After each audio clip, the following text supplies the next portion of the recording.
ان کے لیے دعا کیجیے، آپ کا دعا کرنا ہوگا اور ان کے دل کو سکون مل جائے گا۔ لفظ صلاۃ ہے، معنی دعا ہے، اور پھر دوسرا صلاۃ کا معنی رحمت ہے۔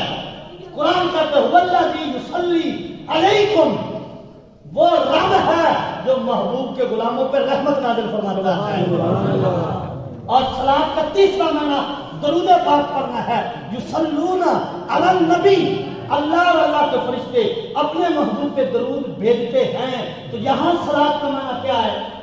درود ہے۔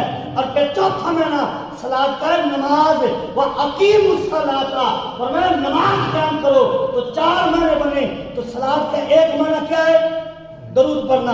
تو کیا ہم یہ ترجمہ کر سکتے ہیں کہ حضور نے فرمایا کہ میں نے موسیٰ علیہ السلام کو قبر میں دیکھا، وہ کھڑے ہو کر میری ذات پہ درود پڑھ رہے ہیں؟